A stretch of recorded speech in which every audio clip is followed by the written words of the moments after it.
Gracias. Perfecto. Muy bien. Bueno, muchas gracias.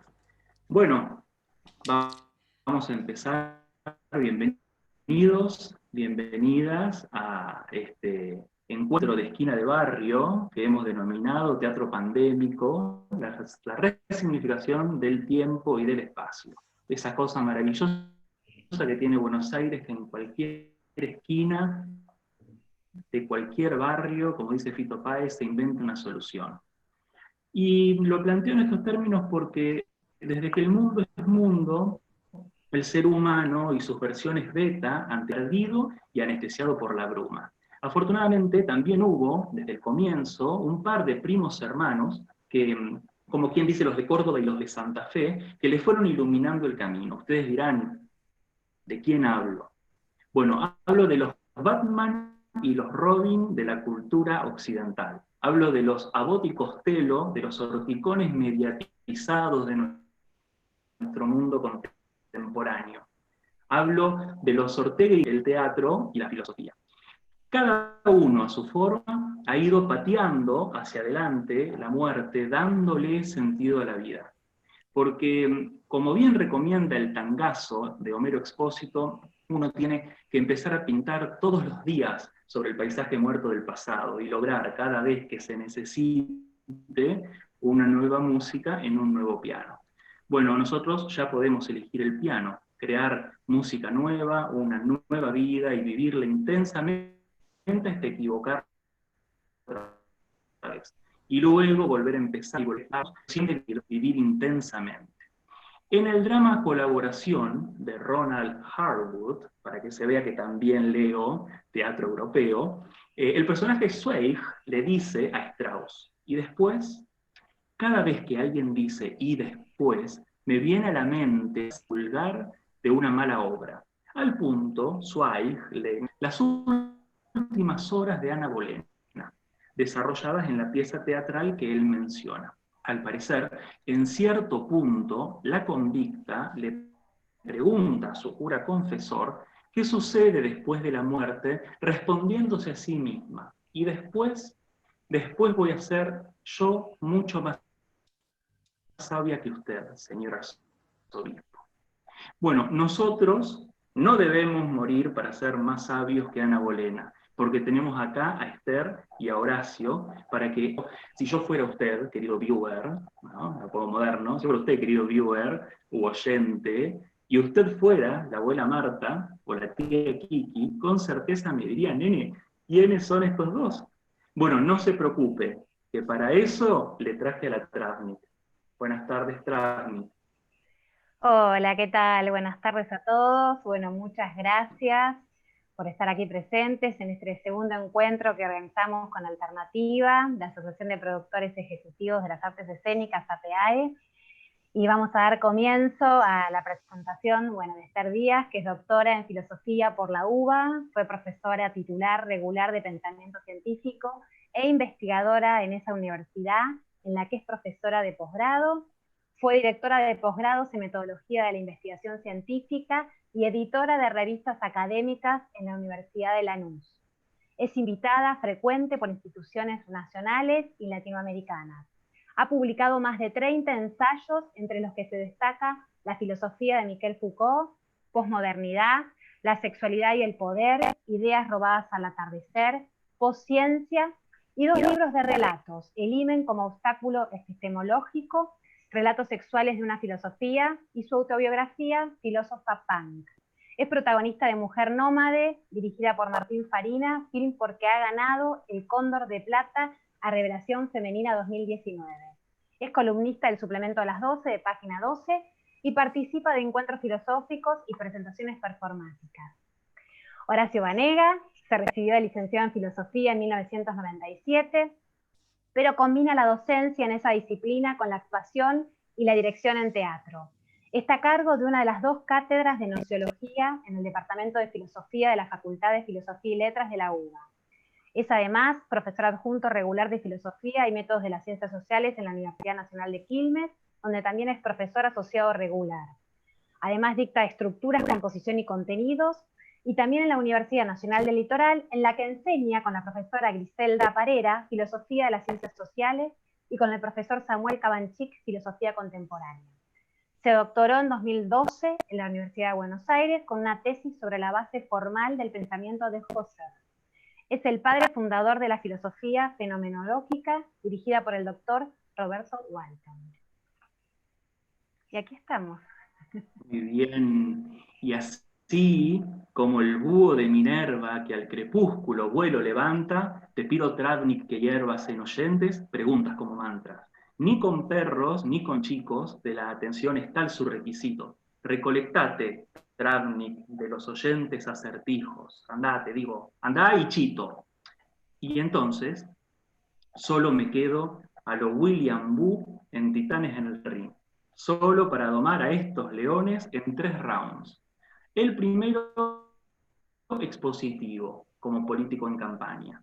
El segundo dialéctico, como si Hegel y Marx se tiraran manices en un bar perdido de San Telmo. Y el tercero asambleario, como reunión de consorcio con pelea de parier interpósita, donde ustedes y yo podremos preguntar. Contemple, querido oyente, que algunas preguntas previas ya nos han llegado, con lo cual las suyas serán incluidas en la lista. En fin, agotemos la bobera, que el hombre de la barra de hielo ya me trajo lo propio para mi vaso de whisky. Señoritas agraciadas con carteles publicitarios, retiraos del medio sacando a APAE y Alternativa, lanista y editor respectivamente de esta arena de combate. Se pregunta, estimado oyente, ¿whisky a esta hora al gran? No, es Gatorade, señorita. Es agua, pero si vamos a filosofar, o que diga, si vamos a filotemas snob. El menú de hoy, resignificación del tiempo y del espacio en finas hierbas. Nada de golpes bajos, terceros afuera, y que comience la contienda. Hola, buenas noches. ¿Quiere empezar? Estás en mudo, Esther. Sí, ¿ahora se escucha? Ah, ya. ¿Se Ahora escucha? sí, perfecto, gracias. ¿Se ve bien también? ¿Se ve bien también? Bueno, buenas noches. Bueno, buenas tardes, pero ya se está haciendo de noche. Muchísimas gracias ante todo a Alternativa por haberme hecho esta invitación. Gracias también a mi colega Horacio por honrarme con tener una charla conmigo y a todos ustedes que han preparado desde tanto tiempo y con tanta casi obsesión, lo cual es muy bueno para que las cosas salgan bien, ser obsesivo. Y obviamente al público que está en la sala, que según me enteré estamos a sala llena, así que agradezco muchísimo el tener cientos de personas escuchándonos, a pesar del momento terrible que estamos pasando, no solamente en la Argentina, sino también en el mundo, pero siempre hay líneas de fuga para el deseo y esta es una que se nos dio y la vamos a aprovechar. Muchísimas gracias por haber venido. Sería imposible que esto siguiera adelante si no estuvieran ustedes, el público, escuchándonos, así que, bueno, los filósofos en general solemos ser bastante solitarios porque bueno, la tarea así lo requiere. Agradecemos mucho cuando alguien, como es el caso ahora, nos da su tiempo, nada más y nada menos que para pensar juntos. Así que muchas gracias. Bueno, yo lo que voy a hacer en mis 15 minutos, o lo que voy a tratar de hacer, mejor dicho, es una recorrida tratando de contestar las interesantes preguntas que ustedes hicieron ya desde la promoción. Pero bueno, vamos a ver si llegamos, pues son unas cuantas y recién las estaba repasando y realmente darían como para hablar 1 hora y media, pero no se asusten, voy a hablar 15 minutos nada más, porque acá el joven me va a cortar cuando sea el momento. Bueno, una de las cosas que ustedes preguntaban eran si existen múltiples tiempos y espacios. Sí, existen múltiples tiempos y espacios. Desde la filosofía conocemos muchísimos, empezando por ejemplo por el tiempo de los griegos, el tiempo cíclico, que seguramente ellos lo concibieron así en función de las estaciones que van volviendo y regresando y retornando cada año de nuevo. Y además, bueno, todo lo que fuera cíclico y que tendiera a la esfera era espacio perfecto para ellos. Justamente lo perfecto es la música de las esferas, porque ellos creían, bueno, como creemos nosotros ahora, que era circular, que sus movimientos eran circulares, así que el tiempo y el espacio ya se empezó a debatir, digamos, desde que existe la filosofía. Pero luego hubo muchos cambios, que yo, por ejemplo, está el no tiempo de Agustín, que me encantaría poder explicarlo, pero bueno, lamentablemente no voy a tener tiempo para explicar el tiempo en Agustín, que es un tiempo que no existe, porque bueno, voy a decir algo, Agustín de Hipona me refiero, ¿no? Agustín dice, todos sabemos lo que es el tiempo. ¿Quién no sabe lo que es el tiempo? Pero todos sabemos lo que es el tiempo hasta que nos preguntan, ¿qué es el tiempo? Apa. Entonces ahí ya la cosa no es tan fácil. Entonces él trata de contestar y dice, bueno, el tiempo es algo. Primero no se juega mucho que digamos, el tiempo es algo. Y ahora la primera viene fácil. Es algo de 3 dimensiones, o sea, pasado, presente y futuro. Pero el pasado ya pasó, ya fue, listo. El futuro está clarísimo que no existe tampoco. O sea, el pasado no existe porque ya fue, el futuro no existe porque nunca será. ¿Y qué es lo que? Entonces, presente. Pero cuando digo ya, listo, pasó. Es decir, que el tiempo se me escapa como si quisiera recoger agua con las manos abiertas, escurre, no existe. O sea que para San Agustín el tiempo no existía, y luego Kant en el siglo XVIII va a retomar esa misma idea, pero mucho más elaborada, respecto de que el tiempo es algo que tiene que ver con la estructura de nuestra personalidad, de nuestro sujeto trascendental, pero no es algo que exista realmente. Si bien nosotros lo medimos en el reloj, pero bueno, es una cosa totalmente artificial, ¿no es cierto? No tiene nada que ver con el tiempo. Y también muy interesante el cambio en los espacios, porque cuando hablaba de Aristóteles, no podía concebir el tiempo sin el espacio, venían juntos. Sin embargo, después hubo posturas que sí, o por ejemplo, para poner una de las más recientes, no muy reciente, pero una de las más recientes, en contraposición a ese tiempo cíclico de los griegos o a ese tiempo lineal de los cristianos, porque el tiempo de los cristianos era todo en función de llegar a la ciudad de Dios, o sea que ya no era cíclico, sino que había un objetivo para seguir. Luego el tiempo reversible de Newton, o sea, vieron que todas las fórmulas de Newton tienen el signo igual en el medio, porque, o sea, la potencia es igual al acto desde el punto de vista de este pensamiento. Y les decía que me parecía interesante, sobre todo por las sensaciones que estamos teniendo ahora, lo que Foucault dijo sobre el tiempo, porque sobre el tiempo y sobre el espacio.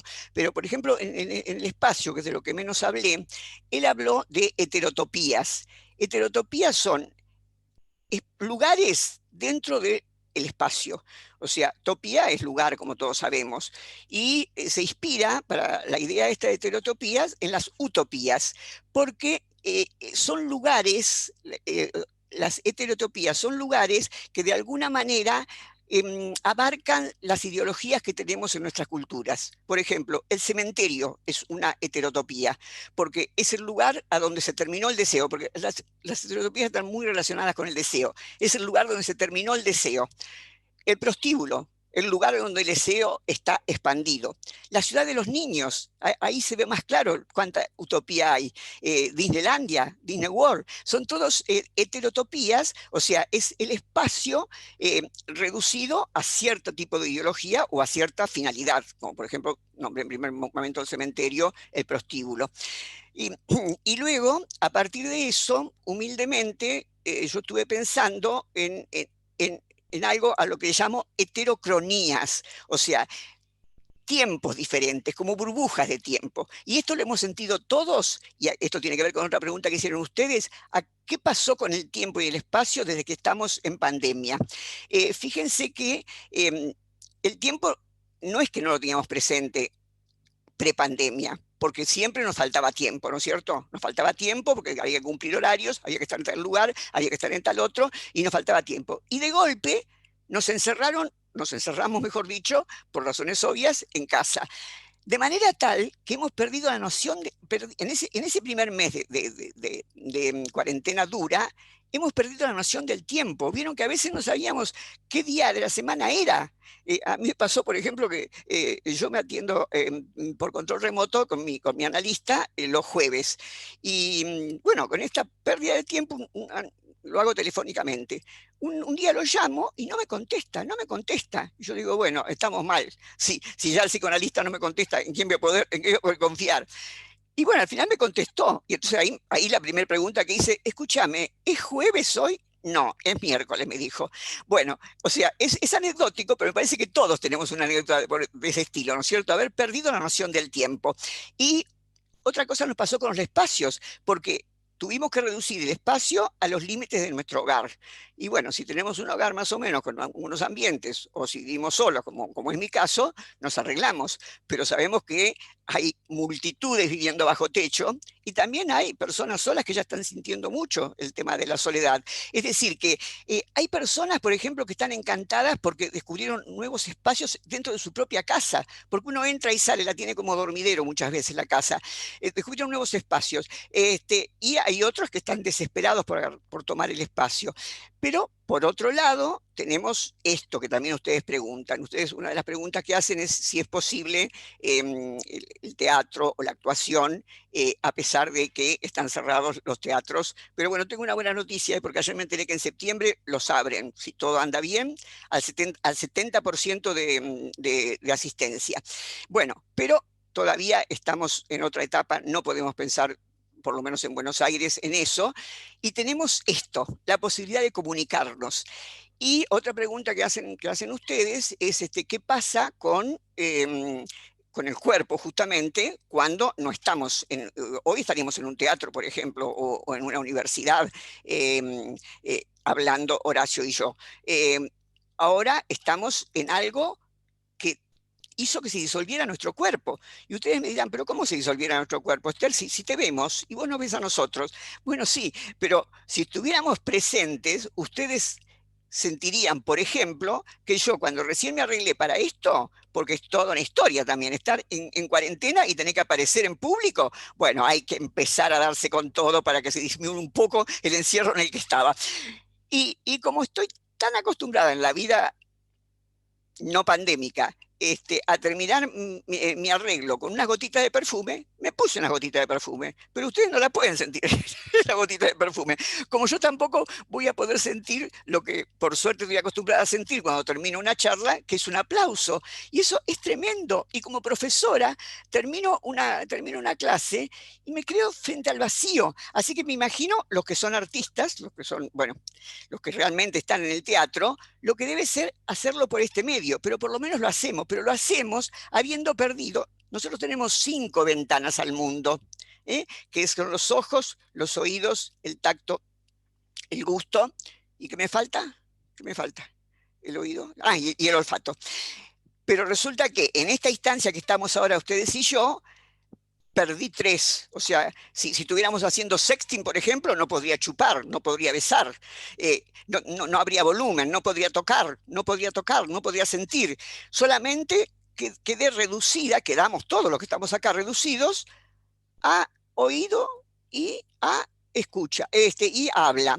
Pero somos, como se decían los velorios antes, no somos nada, nos hemos convertido en luz. Ustedes y yo en este momento somos ondas de luz, de manera tal que si hubiera un corte de luz, se terminaría la fiesta.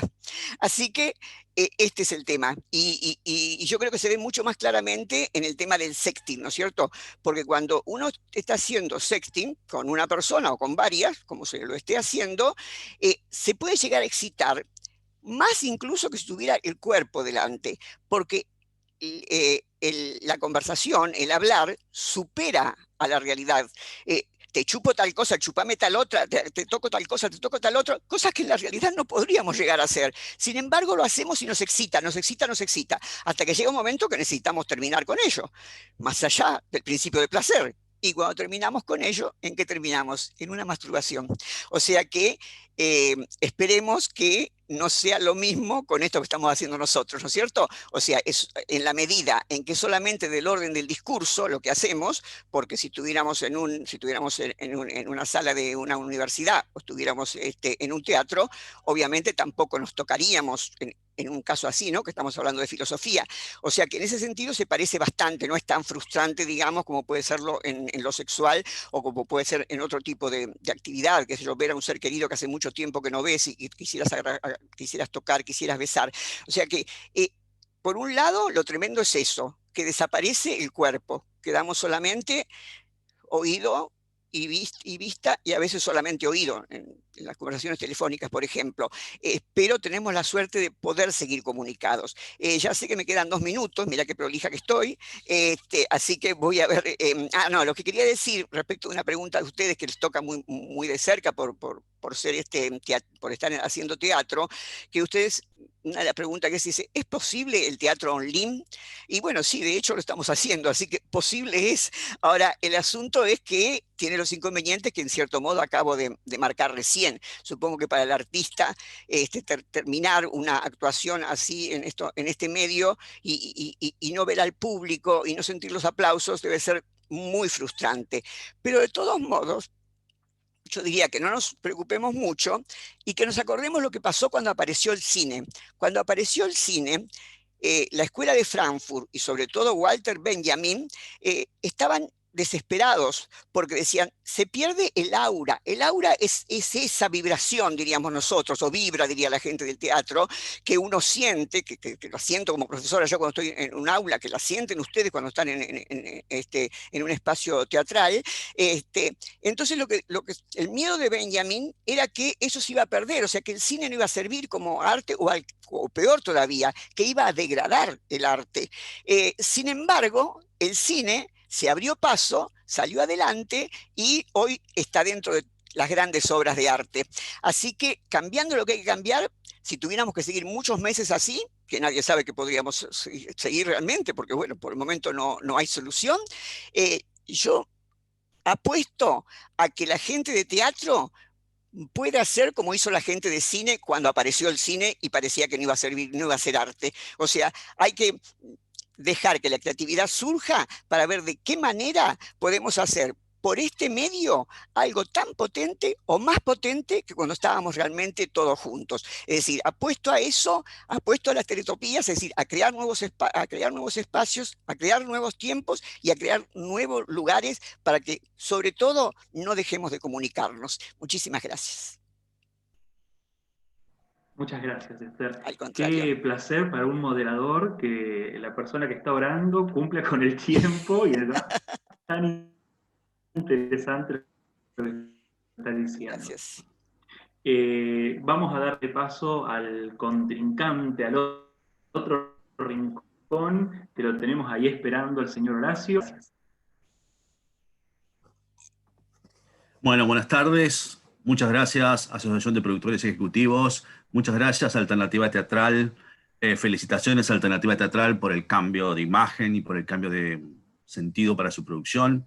Muchas gracias, Esther, por aceptar compartir este evento conmigo. Para mí es un honor y un orgullo compartir esto, y es un peso tener que hablar después de vos. Imagínate cómo lo que tendré que decir luego de que ya aparecieron imágenes del sexting. No sé con qué contraponer semejante imagen, pero bueno, yo lo que tengo para compartir con ustedes son algunas ideas de las cuales no necesariamente yo creo, pero sí que me parece que sirven para iniciar la conversación. Y me quiero focalizar sobre todo en toda la cuestión que está ligada a todo el tema de la presencia real, si tal cosa todavía tiene sentido hablar de presencia real, en el escenario y en la sala entre espectadores y performers y actores. Y por eso quiero comenzar trabajando sobre una concepción que a mí se me está empezando a hacer cada vez más patente, que todavía no la tengo demasiado trabajada para poder fundamentarla, pero es que el tiempo social, la temporalidad social en la que vivimos en América Latina, en particular en Argentina, por diversas causas y motivos, de los cuales voy a anunciar algunos, es circular. Esto quiere decir que no es una temporalidad lineal, que parece que estamos siempre en el mismo lugar socialmente, uno diría en la batalla de Caseros, más o menos, y que obviamente la temporalidad social no es la historia, la temporalidad social no es la vivencia psicológica del tiempo. Gracias por traer a Agustín Esther, a la conversación. Mi tesis de licenciatura fue sobre Husserl, imagínate, y el tiempo. Así que sí, también soy un obsesivo, que el tiempo me preocupa desde el principio. Pero la temporalidad social podríamos decir lo que es la intersección de la temporalidad psicológica y la temporalidad cósmica. Surge directamente en toda sociedad, como bien también explicó Esther, tiene su propia temporalidad. En el caso de los griegos era circular, en tanto y en cuanto era una sociedad rural y se guiaba por los ciclos. A partir del cristianismo aparece la temporalidad lineal, pero socialmente uno podría decir que en otras culturas ahí todavía perviven las temporalidades circulares. En particular porque el proceso de modernización no se termina de instaurar en el tercer mundo, en particular en América Latina, en particular en Argentina, proceso de modernización que consistiría en que las distintas esferas adquieran una especie de autonomía y que se implante una racionalidad instrumental en todas las esferas, que tiene sus problemas, por supuesto, no estoy diciendo que eso sea deseable de por sí, y que justamente no hay una prevalencia del pensamiento científico en todas las esferas de la cultura. Eso conlleva también entonces que institucionalmente no estemos todavía en un nivel de modernidad que permita que esas instituciones pervivan más allá de los cambios políticos, económicos y culturales que suceden cada 15 años aproximadamente. Eso me llevaría a afirmar entonces que la temporalidad en la que vivimos es social. Uno podría decir también que dado que hay un empate hegemónico entre el campo y la industria y que no se puede resolver, eso también detiene que avancemos hacia otro estadio.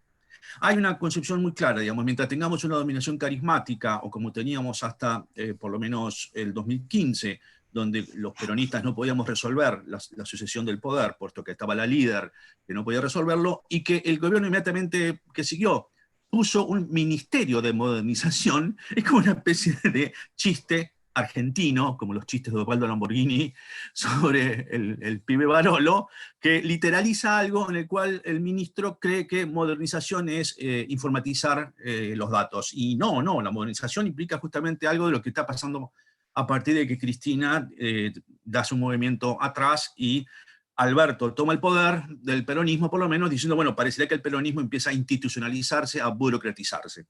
Esto digo simplemente como para tener en cuenta, digamos, algunos indicadores que me permitirían afirmar que vivimos en un tiempo circular. Por otra parte, tenemos un tiempo descajetado, como a mí me gusta decir, traducir the time is out of joint, la frase de Hamlet, en tanto en cuanto no podemos terminar de enterrar a nuestros muertos. Para los jóvenes, supongo que por ahí los aburrimos, haciéndoles recordar que que esta es una sociedad que permitió campos de concentración y que inventó algo que muy pocas sociedades hicieron, que son los desaparecidos, campos de concentración más desaparecidos, y que todavía hay 500 niños apropiados aproximadamente, de los cuales no se sabe dónde están y quiénes son sus apropiadores. Esto llevaría entonces a ciertas características de esta sociedad que marcaría que, bueno, estamos en caseros, estamos discutiendo todavía si quiénes están a favor de la dictadura, quiénes no, si estamos a favor del turco o no, con lo cual son discusiones con las cuales dicen, no, pero esto yo tengo la sensación de que este tiempo nunca terminó de avanzar. Ahora bien, está claro que con la pandemia todos los rituales desaparecieron.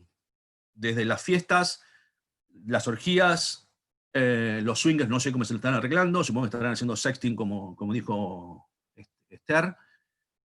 Las iglesias están empezando a aparecer, el fútbol y el teatro. Se sabe que el teatro es un ritual que necesita copresencia. Pero mi pregunta es, ¿qué quiere decir presencia si no compartir el presente?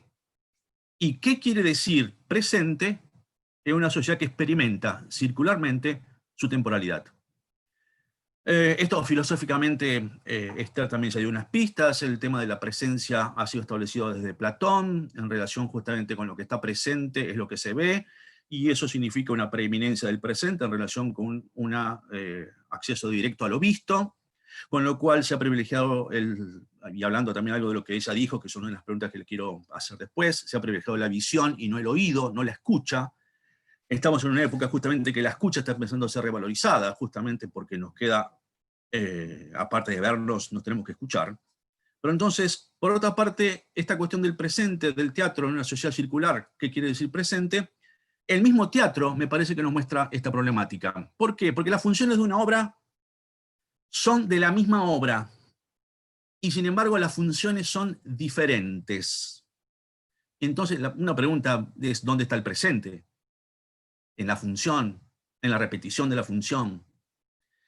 Y acá simplemente basándome en reflexiones de alguien que yo tuve la oportunidad de conocer en el seminario de doctorado que pude dar en la Bienal de Performance, en la primera Bienal de Performance en 2015, por invitación de la profesora Susana Tambuti, que es la profesora Rebecca Schneider.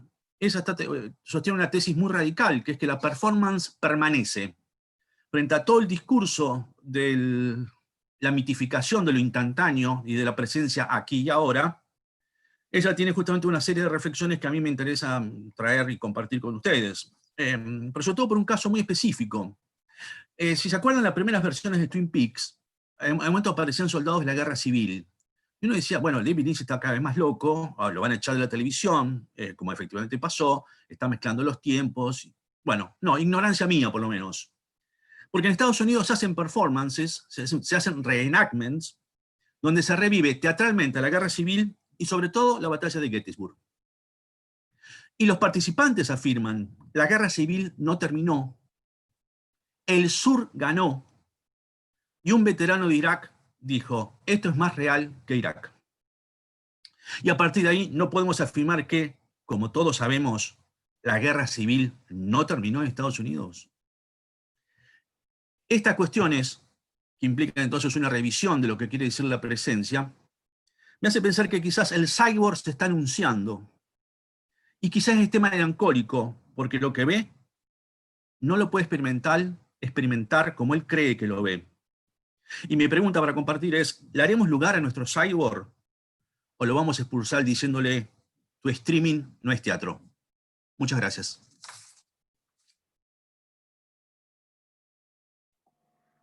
Muy bien, muchas gracias, Horacio. No sé si mi conexión es buena, si me escuchan bien, si hablo en este tono. Yo te escucho. Horacio, ¿se me escucha bien? Sí, Esther. No, estás muteada, Esther. Entraríamos entonces Esther, estás muteada. en la... Si fueras a lo mejor tan amable, abajo a la izquierda tenés para desmutear. Ahí está. Ya está. Ahora. ¿Está Ahora bien? te escucho. Perfecto, gracias. Perfecto. Muy bien. Entonces, muchas gracias a ambos por compartir sus reflexiones. Entramos en la segunda parte de la contienda, donde el televidente espera obscenamente que como una bolsa de gatos ustedes se arañen y se maten entre ustedes para ver quién tiene la razón. Espero que no suceda. Me gustaría hacerles, si son tan amables, una pregunta a los dos de disparador y después los voy a dejar dialogar un rato porque de alguna forma es algo a lo cual ustedes han aludido en su explicación. Cuando Bauman habla de la cultura líquida, de alguna forma recupera la idea de la cultura en la modernidad como un factor homeostático, ¿no? Como una forma que tiene la sociedad de bajarse la fiebre frente a una situación donde les sube esa fiebre. Y después habla de la cultura en la contemporaneidad como una especie de fortaleza sitiada, ¿no? Como Barcelona en 1714. Y estamos en este contexto pandémico de alguna forma sitiados. Creo que las prácticas culturales nos pueden humanizar en el medio de esta pandemia. Y ya los dejo hablar un rato entre ustedes. Gracias.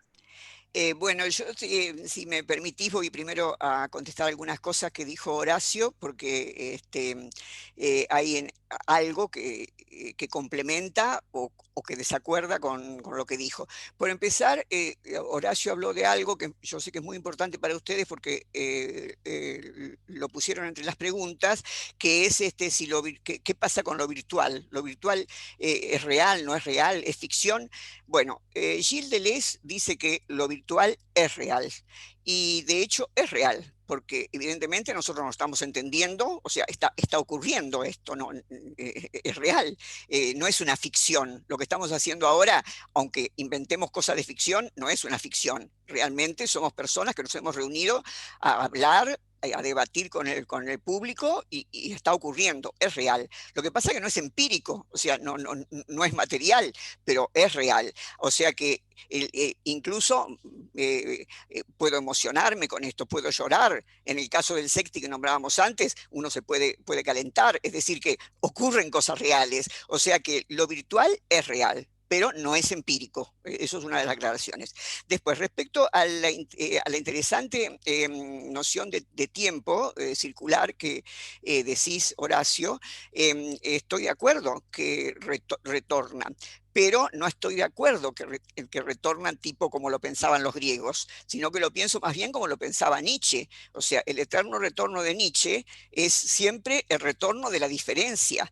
Y esto también fue muy trabajado en el arte. Por ejemplo, pensemos en Andy Warhol, que en cierto modo fue previó esta realidad, porque si quien nos está operando ahora técnicamente quiere, puedes hacer aparecer los cuadraditos de todas las personas que estamos en el espacio este, es así, ¿no es cierto? Entonces, eso se parece mucho, por ejemplo, a las Marilyn de Andy Warhol, es decir, la repetición, repetición, repetición, pero ojo, que la Marilyn que está arriba a la derecha no es la misma que está abajo a la izquierda, aunque sea la misma imagen repetida. Y en el caso del ejemplo de Cristina Kirchner, por ejemplo, es cierto que retornó, pero el retorno no fue lo mismo, siempre retorna a la diferencia. No es lo mismo la Cristina primera dama que la Cristina presidenta por primera vez, que la Cristina presidenta por segunda vez, que la Cristina vicepresidenta ahora. Es decir, que estoy de acuerdo en que hay retorno, pero de ninguna manera, de la manera griega, desde mi punto de vista, ¿no? Espero ahora que defiendas vos el tuyo, de ninguna manera retorna lo mismo circularmente como lo pensaban los griegos. Es decir, retorna la diferencia. Lo que retorna siempre es diferente. Y con el ejemplo de la política que diste vos, me la dejaste picando para contestarte esto. Bueno, como estaba, además cuando me interesó también mucho cuando nombraste los campos de exterminio, que lamentablemente, bueno, los tuvimos en la Argentina, los sufrimos, los padecimos y todavía tenemos padeciendo las consecuencias por los chicos que no aparecen, la gente que quedó herida, etcétera, etcétera. Ese es un ejemplo también de heterotopías. O sea, haber creado campos de concentración es la perversión del deseo. O sea, porque vieron que yo hablé siempre de las heterotopías con respecto al deseo. Así que agradecí mucho ese ejemplo, porque era un ejemplo que yo tendría que haber dado, porque era un ejemplo nuestro que pasó. O sea, heterotopías que se construyeron para la muerte. Yo di todos ejemplos más bien positivos, y ese era un excelente ejemplo negativo. Bueno, el caso que me fui por las ramas, le contesté a Horacio, no te contesté a vos, y como ocupé mucho tiempo, te cedo la palabra, Horacio. No, Esther, bueno, no, muchas gracias. Estamos de acuerdo. Yo no tengo nada que discutir porque no lo estoy planteando filosóficamente, en el cual en ese punto tenés razón, filosóficamente, obviamente, sino sociológicamente. Entonces, ahí voy más al lector de Nietzsche, que fue Max Weber, y no tanto justamente al Deleuze de diferencia y repetición, o el Heidegger de identidad y diferencia. Pero, por otra parte, la diferencia no quiere decir también que sea una diferencia positiva. Digo, yo no voy a positivizar permanentemente la diferencia, sino que la diferencia puede ser negativa, puede ser una tragedia, primero fue como tragedia, después fue como farsa, etc. Y lo traje puntualmente justamente por el problema del teatro. Respecto, te voy a usar tu especialidad. Yo estoy de acuerdo que lo virtual es real, pero si hay distintos regímenes de materialidad, como enseña Foucault, no diría que esto que está pasando ahora no es material. Y yo creo que ese es es una discusión filosófica más pesada porque implica que hay una revisión de qué sea material, qué es lo orgánico y qué es lo inorgánico. Voy a decir un ejemplo muy duro, pero cualquiera que ha hecho quimioterapia convive con lo inorgánico, de la misma manera que todos nosotros tenemos glifosato en nuestro cuerpo.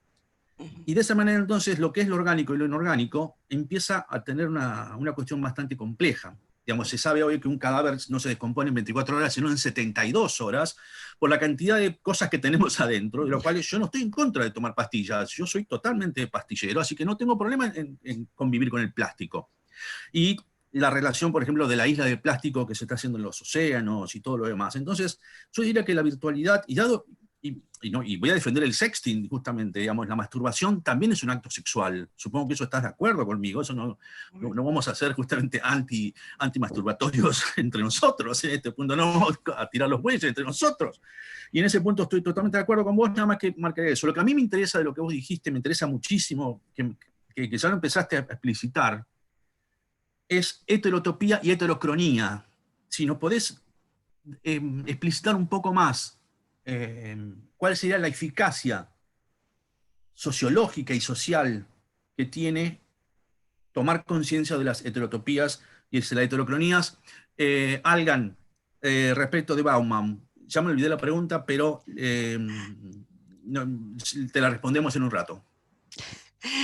Bueno, Sí, el tema de las heterotopías, según tengo entendido, no, bueno, es así, fue ya tomado por la arquitectura, incluso pasó un poco como con las leyes científicas, que los científicos de las ciencias naturales, o las ciencias llamadas duras, saben una ley, la saben aplicar, pero no saben quién, no tienen necesidad de saber quién la creó. O sea, no es como nosotros, que si hablamos de alguna teoría tenemos que remitir al referente, ¿no es cierto? O sea, ellos directamente puede ser anónimos. Entonces, en el caso de las heterotopías, es un concepto fecundo en arquitectura, porque, por ejemplo, es una manera en que se nombra este fenómeno que empezó a ocurrir en Estados Unidos, según tengo entendido, fundamentalmente en Nueva York, de lugares desprestigiados, lugares, por ejemplo, lo que serían las barracas nuestras, las barracas de acá de Buenos Aires, ¿no es cierto? Barracas abandonadas, lugares llenos de ratas, como fue Puerto Madero antes de que lo reciclaran, empezaron a ser ocupados por los intelectuales que manejaban algún dinero, se empezaron a hacer loft, y esos barrios que eran de gente humilde y de gente marginal, pasaron a ser lugares exclusivos, o al revés, o sea, lugares exclusivos. Yo, por ejemplo, vivo en San Telmo, y acá justo enfrente de mi casa tengo una especie de Petit Palace en decadencia, porque acá en San Telmo era el barrio norte del siglo XIX, ¿no es cierto? Y cuando fue la fiebre amarilla, como de costumbre, le echaron la culpa a los pobres, eran los de la Boca, eran los que tenían saladeros, eran los que tenían curtiembres, y creían que de ahí venía la fiebre amarilla, y por eso dejaron estos palacetes vacíos y se fueron a Barrio Norte. Ves que son heterotopías, o sea, porque incluso lo que no sabían los chetos es que en las fuentes que posiblemente habían traído de Francia y que largaban agua, tenían el mosquito que producía la fiebre amarilla. Y ellos se iban con sus fuentes a otro barrio, llevándose la peste con ellos. Y bueno, y por eso este barrio quedó así totalmente desvalido, hasta que el turismo lo rescató, digamos, ¿no es cierto? Por suerte ahora ya no hay turismo, así que volvió a ser San Telmo otra vez, pero no el San Telmo de los ricos. O sea que es una heterotopía, que es lo que inventó Foucault, es un concepto muy fértil en arquitectura, por ejemplo. A mí me sirve también desde la filosofía, obviamente. Lo que estuvimos haciendo recién era una reflexión sobre los lugares que hacen los arquitectos, ¿verdad? Y lo otro, el tema de los tiempos, de lo que yo llamo burbujas de tiempo o heterocronías, es una cosa muy, muy fresquita en mi humilde pensamiento. Viste que yo estoy ahora publicando en Página 12 una columna semanal que sale los viernes en el suplemento Las 12, y bueno, hay que pensar ideas de una semana para otra, de una semana para otra. Entonces, cuando la editora me pidió qué pasaba con el tiempo, con estos tiempos diferentes, y con personas que, como yo, por ejemplo, que le da pena que termine la cuarentena porque estoy tan feliz encerrada acá en mi departamento con mis libros y mi música y mi computadora, y personas que están desesperadas, que ya quieren salir. Así que esto yo voy a pedir tu indulgencia, la indulgencia del público, porque es un concepto muy nuevo que inventé a partir de esa palabra que se me ocurrió. Obviamente se me ocurrió por contrapeso con lo de Foucault, ¿no? Desde ya, pero creo que tiene sentido, porque evidentemente el tiempo que estamos viviendo nosotros ahora, en este momento, en esta hora y media más o menos que estemos juntos, es una heterocronía, o sea, es diferente al tiempo de cuando yo estaba tranquilamente tirada tomando mate o leyendo un libro o haciendo cualquier cosa que estábamos haciendo nosotros. Así que de este pequeño invento mío, que todavía no sé si es fértil o no, no puedo hablar mucho, más bien tengo preguntas, lo cual entre filósofos no es malo, ¿no? Tener preguntas, al contrario. No, no, te agradezco muchísimo, pero digamos, quiero aprovechar antes que se nos termine el tiempo, entonces, ¿cómo conectarías heterocronía y heterotopía con utopía? ¿Qué es lo que dijiste? Perfecto, perfecto. Sí, porque la utopía es el no lugar, ¿no es cierto? Desde el punto de vista lingüístico es así, es el no lugar. Entonces, y todos los que yo nombré, tanto de tiempo como de espacio, las burbujas de tiempo o las burbujas de espacio, digamos, existen, o sea, no es que no existan, pero existen como atravesadas por ideologías, ¿no es cierto? Porque cuando yo digo, bueno, en un departamento de 2 o 3 ambientes se pueden crear nuevos espacios en función de cosas subjetivas que me pasen y de una persona que se encierra, por ejemplo, con su computadora para hacer una cosa que no quiere que nadie lo vea, y bueno, son cosas que pasan realmente, o sea que, pero también son utópicas en el sentido que son ideológicas, son utópicas en el sentido de que en última instancia estás acá, estás en tu casa que tiene 3 ambientes, ¿no es cierto? O sea que hay como una especie de ambigüedad sería. Gracias por la pregunta. No, perfecto, perfecto. ¿Y qué papel tiene la imaginación en todo eso, Esther? Y bueno, la imaginación tiene el mismo papel que le daba Kant, es fundamental, la imaginación es fundamental, porque justamente cuando hoy hablábamos de los cuerpos, o sea, ¿qué pasa entre la persona, volviendo al sextil, ¿no? Entre la persona que está de un lado y del otro de la terminal haciendo sextil?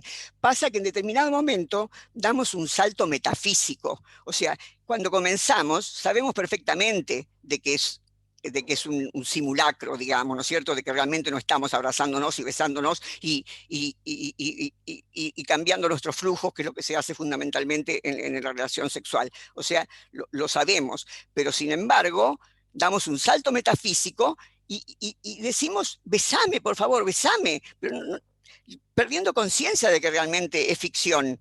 No es ficción, como dijimos antes, real, perdiendo conciencia que no tengo la persona ahí al lado. Pero además te quería decir algo de los cyborg que vos estuviste nombrando. El cyborg ya lo tenemos incorporado, evidentemente. Vos lo decís en inglés, no decís cyborg. Yo soy más argentina, digo cyborg. Bueno, entonces... Yo soy de Santa Fe. Vos sos de Santa Fe. Bueno, el cyborg lo tenemos incorporado, o sea, yo por ejemplo estoy llena de Botox, o sea que ya está, yo soy un cyborg, ¿viste? Punto, y estoy chocha de serlo, y desesperada porque con el bicho no me dejan dar Botox, así que ya somos cyborg. Vos seguramente algo postizo tenés en la boca, o sea, hay quien tiene un corazón postizo, o sea que ya somos cyborg, ya no somos vivientes puros, somos vivientes y tecnología al mismo tiempo. Pero es que claro, digamos, eso me parece, digamos, que ahí aparece la riqueza del pensamiento de poder decir, la tecnología esto ya es tecnológico desde la historia de la evolución, que simplemente nos paramos en dos patas, empezamos a hablar, empezamos a fabricar herramientas para matarnos o para tener agricultura. La tecnología siempre estuvo con nosotros. Hay cierta, me parece, como romantización de que cuando no teníamos computadoras estábamos mejor. Yo creo que sí, pero esto es un problema personal, ¿sí? Porque... las Mac están muy caras. Entonces, en ese punto, digamos, que si todos tuviéramos Apple, qué sé yo, todos seríamos más felices. Pero bueno, no importa. Es un problema de consumo, de que estamos dominados por 2 compañías, por Microsoft y por Apple. Digo, sí, pero es un problema de político, pero la tecnología siempre estuvo con nosotros en ese punto. No, además es maravilloso, Horacio, escúchame. Por ejemplo, bueno, vos podrías ser hijo mío, porque yo tengo 80 años, así que podrías decir mi mamá, por ejemplo. Entonces... ¡Mamá! ¡Mamá! ¡Volviste! Mirá que no me hagas llorar, Esther. Mirá que mi mamá, estuve pensando, yo voy a ser padre ahora, en 3 semanas, ¿sí? Esther, claro. Y tengo 56 bueno, años, O sea que imagínate.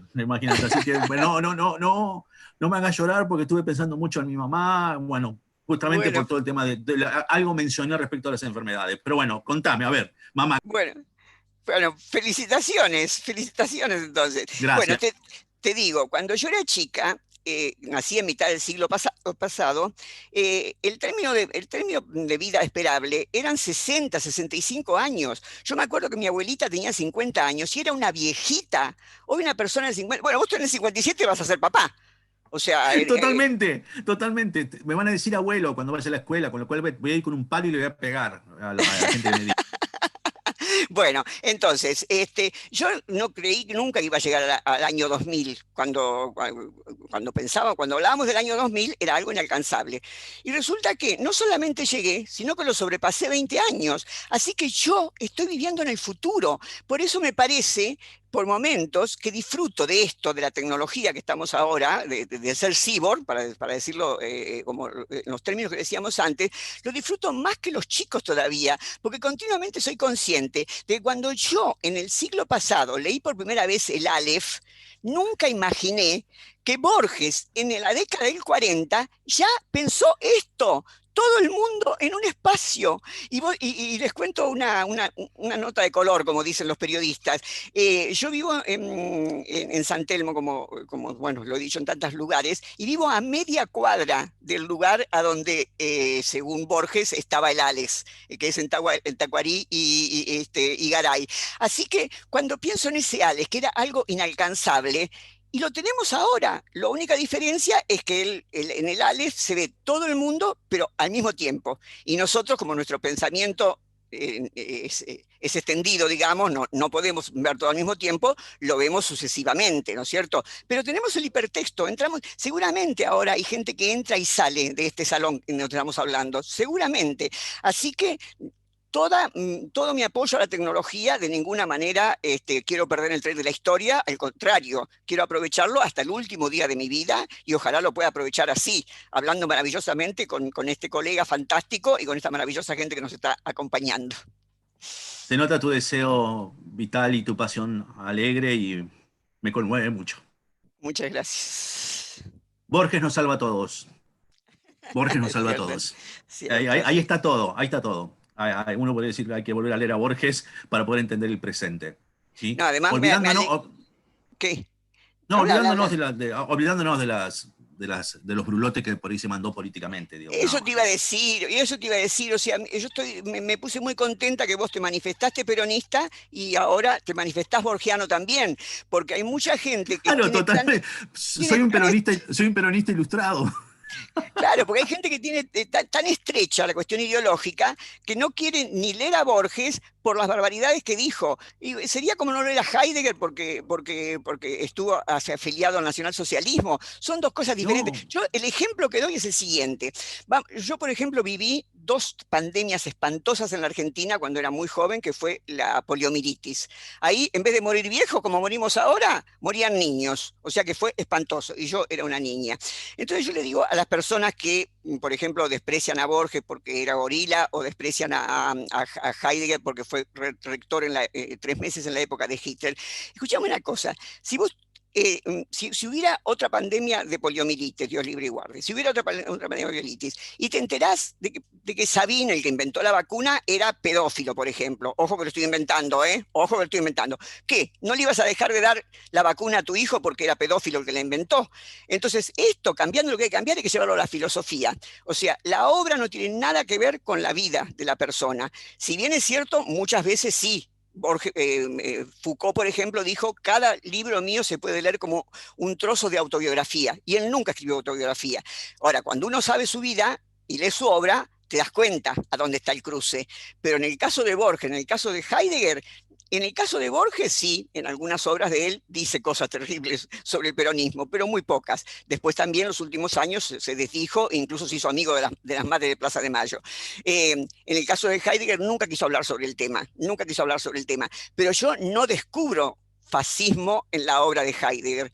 O sea, él sería un nazi, pero en la obra no lo está. Así que en ese sentido me puse muy contenta cuando rescataste a Borges, habiendo primero rescatado el peronismo.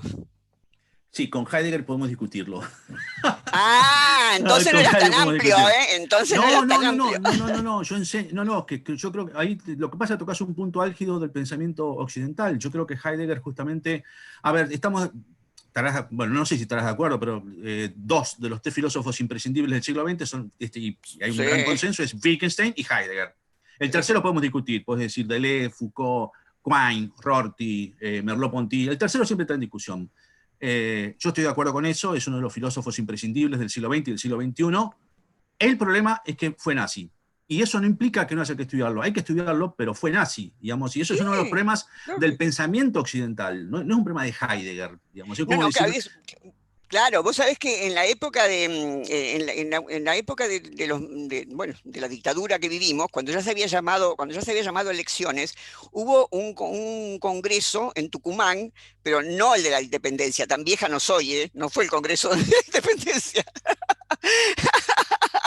Fue un congreso de filosofía en donde estaba un polaco que era especialista en Marx. Y como todavía quienes organizaban un congreso de filosofía necesitaban consultar con el ejército, porque habían llamado a elecciones, pero todavía eran ellos los que tenían la manija, se negaban a que invitaran a algunas personas, porque tenían ideas marxistas, o el caso de Mercado Vera, por ejemplo, el magnífico profesor que tanto sabía de Hegel. Entonces, este señor polaco criticó el marxismo de una manera impresionante.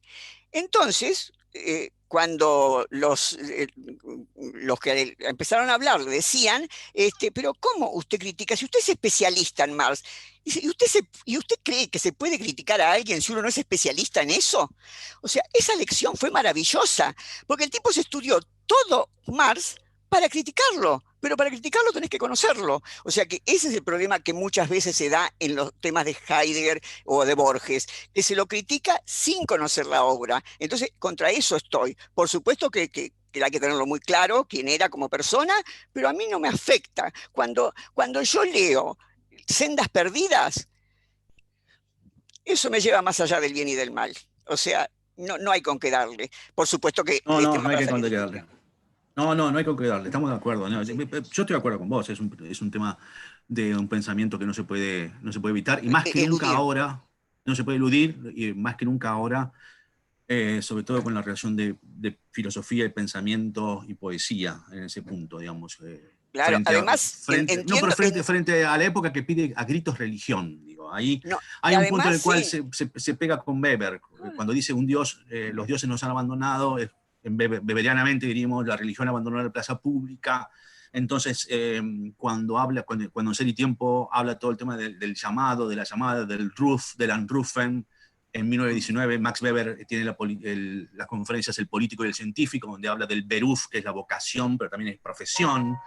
Con lo cual están pensando justamente en ciertos problemas de la modernidad fuertemente y de la modernización. Totalmente. Lo que pasa es que yo no estoy muy de acuerdo con la reacción romántica conservadora de Heidegger. No, eso desde ya. Además, bueno, el libro que nombraste, digamos, es el más rescatable para mí, porque después ya se pone místico. Escuche, yo creo que tenemos que dejar... Creo que tenemos que dejar hablar a la gente, ¿no? Porque ya tengo el relojito enfrente, ya que está hablando del tiempo, ya estamos justo en la hora.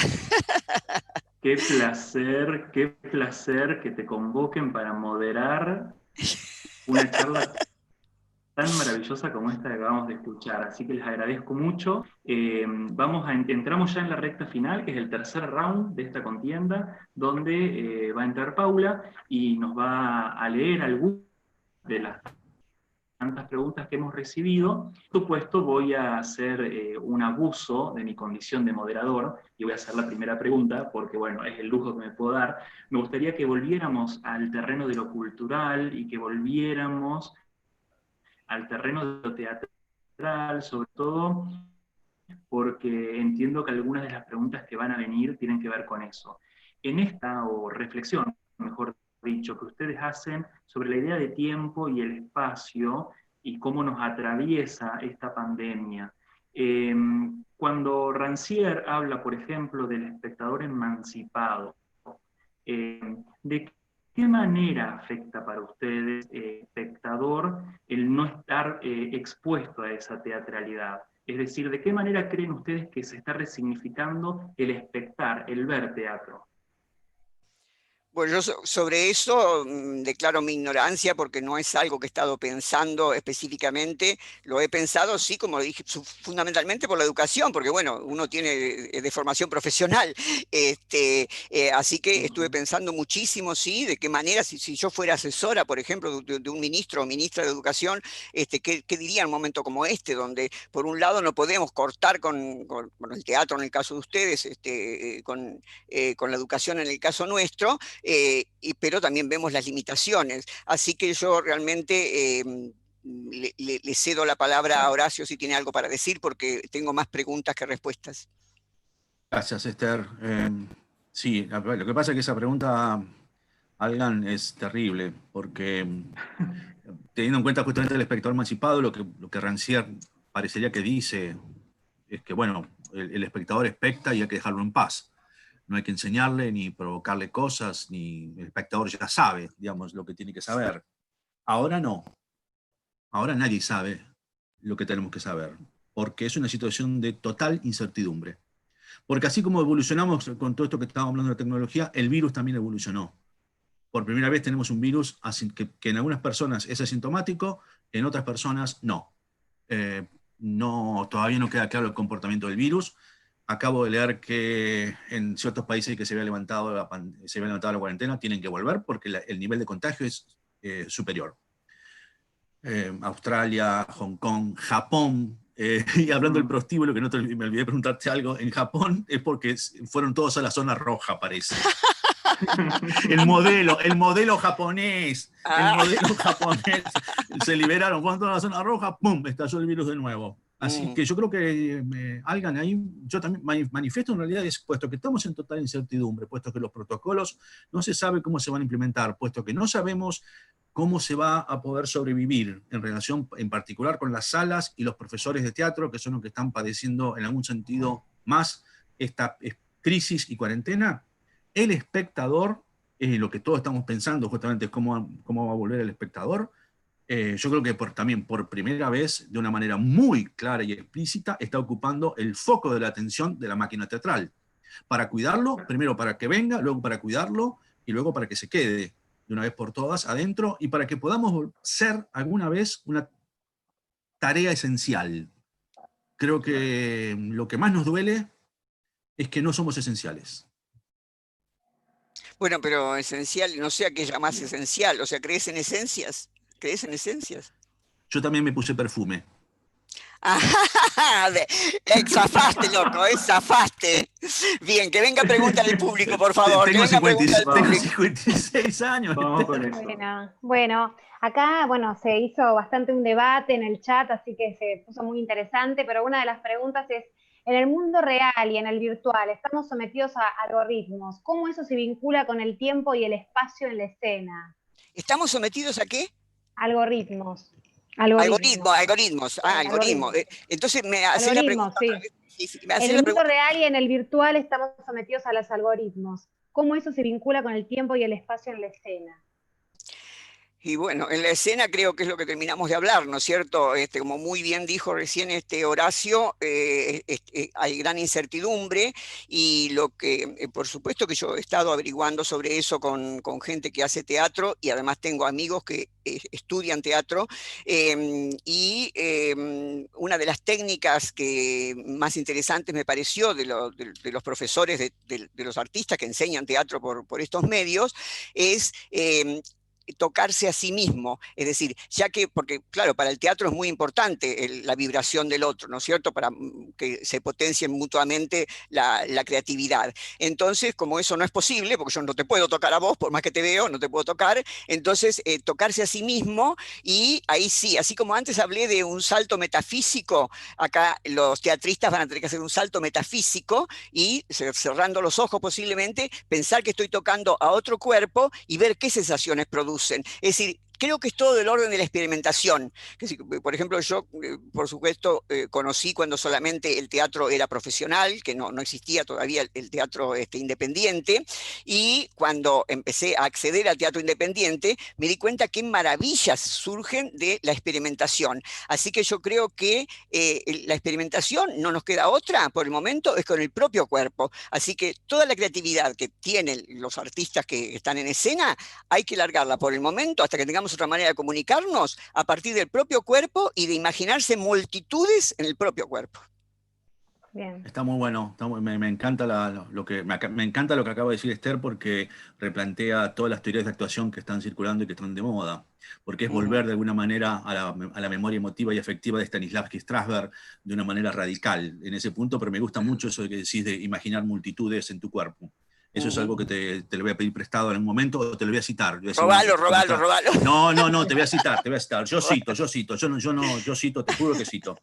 Bueno, yo creo que, otras... Paula, sí. no, pero en relación con el algoritmo, me parece que la pregunta también apunta justamente cuál es la relación del lenguaje audiovisual en la escena, porque digamos, básicamente el lenguaje audiovisual es algorítmico, y eso está obligando a que nos hagamos especialistas en lenguaje audiovisual cuando no queríamos tener que ver nada con eso, sino que nos ocupábamos con la tridimensionalidad de la escena, donde el algoritmo parecía que se podía detener un poco en su eficacia.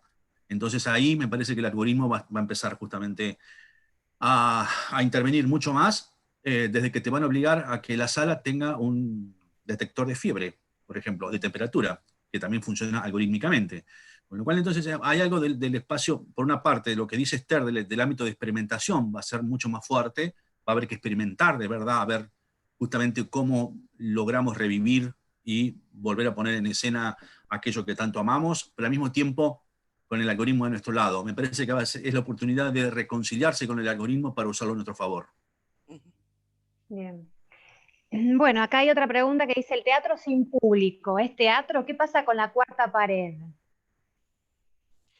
Bueno, la cuarta pared es esto que yo tengo frente a mí y que todos ustedes tienen frente a ustedes, ¿no es cierto? Es la pantalla. O sea que la cuarta pared sigue existiendo y el hecho del público, a eso sí espero que en la creatividad incluso de los técnicos, en este caso no solamente de los artistas, para ver cómo podemos romper esa falta del público, porque como dije al principio, y bueno, en eso más o menos todos estuvimos de acuerdo, es posiblemente lo más duro, ¿no? Así como en el momento de la masturbación, que estoy de acuerdo con vos, Horacio, yo siempre he sido una defensora del autoerotismo, pero caemos en la realidad de que realmente habíamos dado un salto metafísico.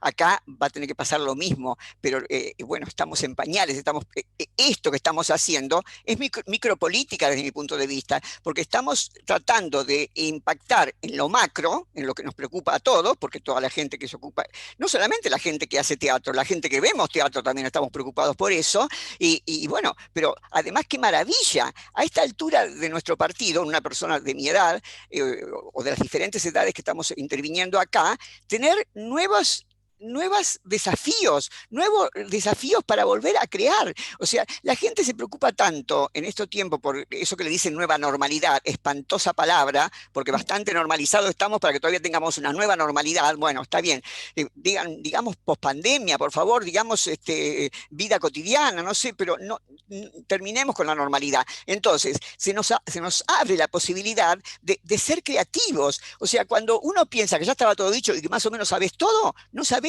nada, empezás de cero, y qué maravilla. O sea, me parece que es que más que para llorar, es para festejar de que ustedes del teatro tienen un nuevo desafío. ¿Qué hacemos con el público? Y nosotros como docentes lo mismo, ¿no es cierto? ¿Qué hacemos con el público? Por el momento nos estamos llevando bastante bien, por suerte, pero es un poco frustrante. Pero acordémonos de Benjamín, ¿eh? Cuando Benjamín creía que el cine era una porquería y se iba a venir todo abajo. Y resulta que el cine es una de las bellas artes. Y lo mismo va a pasar posiblemente con el público y el teatro sin estar presentes. Un poco eso es lo que se me ocurre. ¿Querés hacerme otra pregunta ya, Paula, o Sí, contesto esa misma? no, te hago otra que es para vos específica que dice, ¿podrías hablar más sobre la performance que permanece? ¿Permanecer es lo mismo que volver en el tiempo circular o te referís a la continuidad? Primero, está dicho en contraposición a la definición de Marina Abramovich de que la performance es aquí y ahora, y la famosa cuestión de en el teatro la sangre es tinta roja, en la performance la sangre es sangre. Y con la insistencia que también tenemos la gente de teatro, los teatristas, en sentido de el teatro es efímero y desaparece.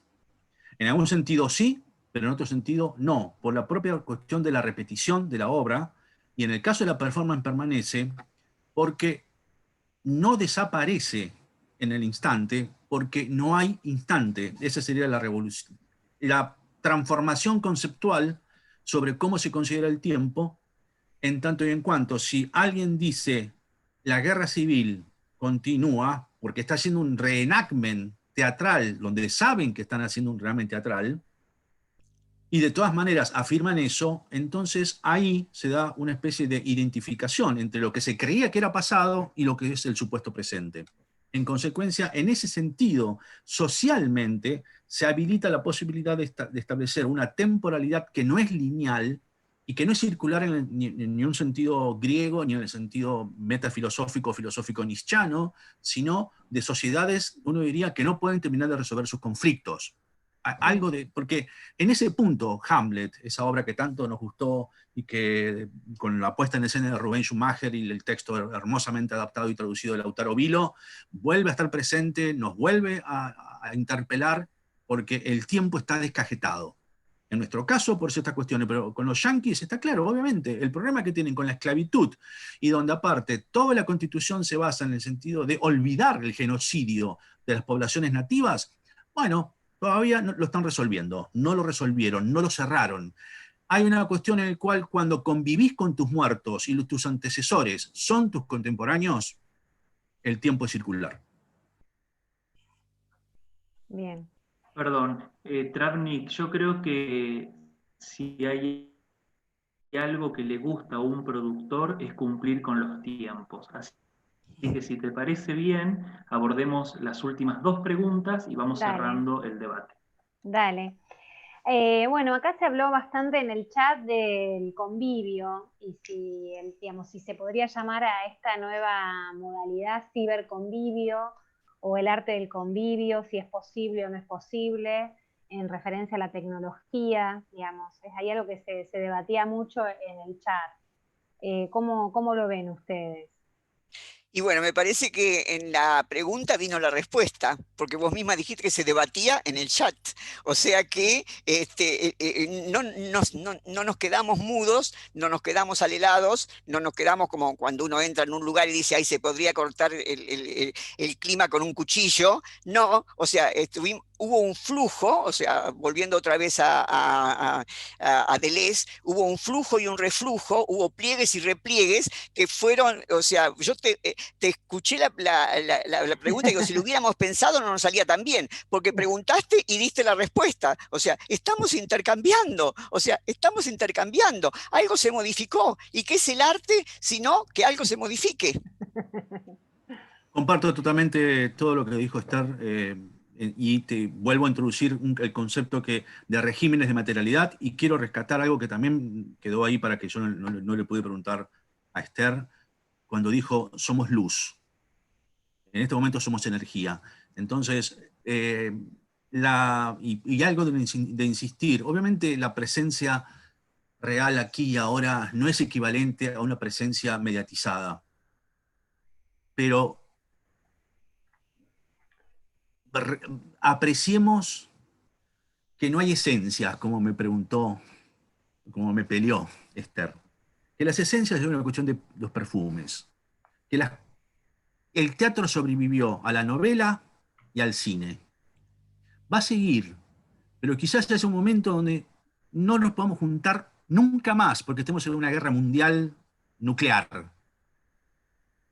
Quizás hay que hacer títeres y mostrarlos por el WhatsApp. Entonces, la cuestión del ritual y de juntarse, hay que poder ver si lo podemos empezar a pensar en relación a esto propio que está diciendo Esther, que lo estamos experimentando. Ahora mismo estamos juntos. Yo estoy acá con ustedes, no estoy con la persona con la que vivo. Yo estoy con ustedes. Estoy dialogando con Esther como si estuviéramos como si, pero no, estoy dialogando con Esther por el Zoom.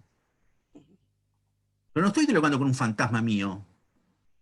No estoy dialogando con una imagen que no tiene existencia ni realidad. Nos obliga a pensar regímenes de materialidad que obviamente si el problema del teatro porteño es que el teatro es actorcéntrico y que entonces necesito ver al actor sí o sí cerca mío, cosa que lo pueda tocar y ver si está llorando de verdad, no, está bien, eso no es teatro. Si solo eso es teatro, bueno, listo, aparecerán nuevos géneros, nuevos híbridos. La danza logró tener una relación con lo audiovisual tan fuerte que hay un nuevo género que es videodanza. El videoteatro no lo despreciemos porque el cyborg lo está pidiendo. Pero no es teatro, es videoteatro. De acuerdo. Bien. Bueno, hay una última pregunta. Te reís, Paula, te reís como... Me reí. Esto no estoy de acuerdo para nada. No, sí, en alguna parte sí. Pero hay algo que decían acá que dice, bueno, para cerrar, ¿no? Como decía Santi para la última pregunta, dice, ¿cómo vinculan el Aleph con la vivencia de Internet? ¿Podrían ampliar, por favor? Porque cuando hablaban de Borges. Claro, bueno, a mí me parece que, no sé si es que lo leí tantas veces que me parece transparente, ¿no es cierto?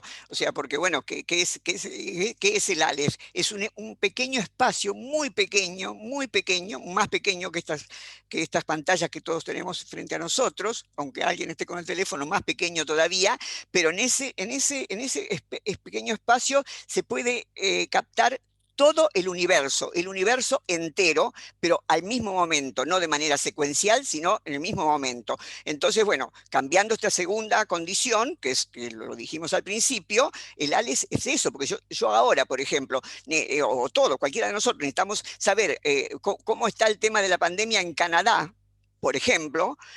Apretamos dos botones, inmediatamente sabemos cuánta cantidad de muertos hay en Canadá. Y no, ahora lo que quiero saber es qué está pasando en China. Inmediatamente lo sabemos. Y ahora quiero saber qué está haciendo mi sobrinito que está acá a 2 cuadras. Y también le puedo comunicar. O sea, eso es el Aleph desde mi punto de vista. No sé qué pensás vos, Horacio. No, estoy totalmente de acuerdo. Quiero explicitar también, digamos, Aleph es el primer número cantoriano, es el primer número transfinito, porque es el número justamente del infinito de los números naturales. Entonces Borges está trabajando justamente esa noción de infinito, que está ligado directamente a problemas de la matemática y filosofía de la matemática. En ese punto está haciendo justamente una metaforización impresionante de lo que va a ser luego todo el tema de la explosión cibernética con las computadoras. El hipertexto lo inventó Borges, eso no hay ningún claro, y la biblioteca infinita, que es Internet, es Borges. Ahí no hay mucho que... Hay que leer Borges, como decíamos antes, hay que leerlo y disfrutarlo. Bueno, entonces, ¿vamos cerrando? Sí, ¿Cómo hacemos? Santi. Bueno, entonces...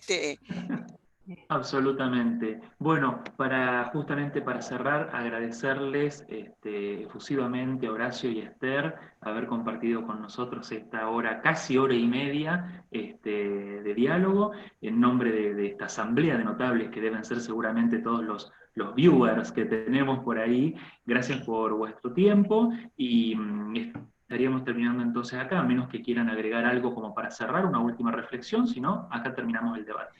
Bueno, más que reflexión, despedirme. Pero sí, despedite, después me despido yo, dale. No, claro, yo quiero agradecerles muchísimo y quiero agradecerle muchísimo a Esther esta posibilidad de conversar con ella sobre estos temas tan acuciantes y sobre todo también a ustedes que han producido esto que no solamente es una resistencia cultural, sino que es una producción de algo que era necesario, que era justamente empezar a juntarnos para hablar de las cosas que nos importan.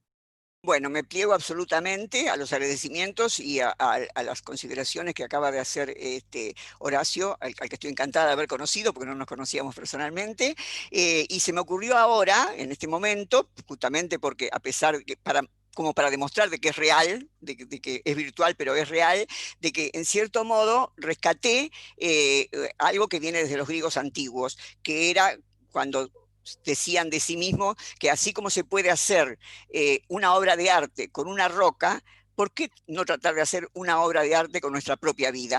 Entonces yo creo que hacer cosas como esta, que ustedes produjeron y que hicieron y que la gente que vino ayudó a que fuera posible y que, bueno, pusimos el cuerpo sin ponerlo, pero lo pusimos, como bien decís vos, acá fue una pequeña construcción que si todos los días tratamos de hacer una creatividad, no de esta magnitud, pero de la que sea para nosotros, podemos lograr, por lo menos no sé si lograr es demasiado ambiciosa, pero por lo menos intentar, porque es muy linda la vida si uno intenta hacer de ella una obra de arte. Muchas gracias. Muy bien, Bueno. muchas gracias a todos. Sí, muchas gracias a todos. Yo acá veo también en el chat que les agradecen un montón.